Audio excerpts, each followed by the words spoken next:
3 महीने में ही खत्म हो गया था ताज़ा खाना, इसमें क्या खाकर जिंदा रही सुनीता विलियम्स।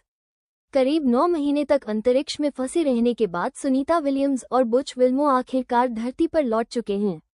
बुधवार सुबह वे दोनों स्पेसएक्स ड्रैगन फ्रीडम यान के जरिए अमेरिका के फ्लोरिडा तट पर उतरे। यह मिशन आसान बिल्कुल नहीं था।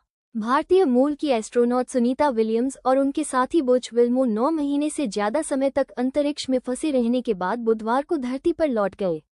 बुधवार एहले सुबह को स्पेसएक्स कैप्सूल ने फ्लोरिडा के तट पर सफल स्प्लैशडाउन लैंडिंग की, जिसके बाद दोनों अंतरिक्ष यात्रियों को सुरक्षित बाहर निकाला गया। सुनीता विलियम्स बोइंग के स्टारलाइनर क्राफ्ट में सवार होकर पिछले साल जून में इस मिशन के लिए निकली थी और शुरुआत में यह मिशन महज सप्ताह भर के लिए चलने वाला था। हालांकि यान में आए तकनीकी खराबी के बाद सुनीता इस पर ही फंस गई। बुधवार को उनके वापस लौटने पर दुनिया भर में लोगों ने राहत की सांस ली है। सुनीता और बुच विल्मो के लिए यह मिशन आसान बिल्कुल नहीं रहा। बीते 9 महीनों में इंटरनेशनल स्पेस स्टेशन से आई कुछ तस्वीरों में सुनीता की हालत चिंताजनक नजर आई थी, जिसके बाद उनकी स्वास्थ्य को लेकर भी सवाल खड़े हुए थे।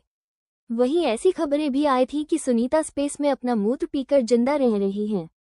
आपके मन में भी यह प्रश्न उठ रहे होंगे कि अंतरिक्ष में इतने समय तक फंसे रहने के दौरान सुनीता विलियम्स किस तरह का भोजन करती थी। अंतरिक्ष में सुनीता को ज्यादातर फ्रोजन फूड का ही सहारा था। बोइंग स्टारलाइनर मिशन के मुद्दों के जानकर एक सूत्र के मुताबिक अंतरिक्ष यात्रियों को मिशन के दौरान ताजे फल और सब्जियां नसीब नहीं होता था। जानकारी के मुताबिक सुनीता और बुच विल्मो इस दौरान पाउडर दूध, पिज्जा, रोस्ट चिकन, झींगा कॉकटेल और टूना मछली खाकर जिंदा रहे। वहीं पिछले साल नवंबर में न्यूयॉर्क पोस्ट ने एक रिपोर्ट में बताया था कि सुनीता को इस पर सिर्फ पिज्जा और झींगा कॉकटेल ही मिलता था। अंदरूनी सूत्र ने यह भी बताया कि शुरू में उपलब्ध ताजे फल और सब्जियां 3 महीने के अंदर ही खत्म हो गए थे। इसके बाद पैकेज्ड और फ्रीज ड्राई सब्जियां ही इस्तेमाल की जाती थी। इसके अलावा मांस और अंडों को पृथ्वी पर ही पकाकर भेजा जाता था, जिन्हें इस पर गर्म करने की जरूरत होती थी। सूप, स्टू और कैसरोल जैसे फ्रोजन फूड को पानी से हाइड्रेट किया जाता था।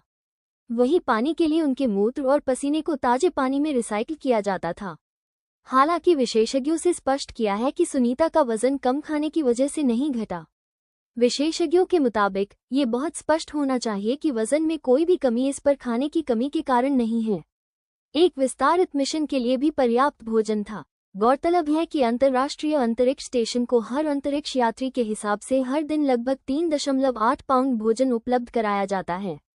साथ ही यहां इमरजेंसी की स्थिति के लिए भी व्यवस्था की जाती है। दोस्ती, ऐसी ही वीडियो देखने के लिए चैनल को सब्सक्राइब जरूर करें। धन्यवाद।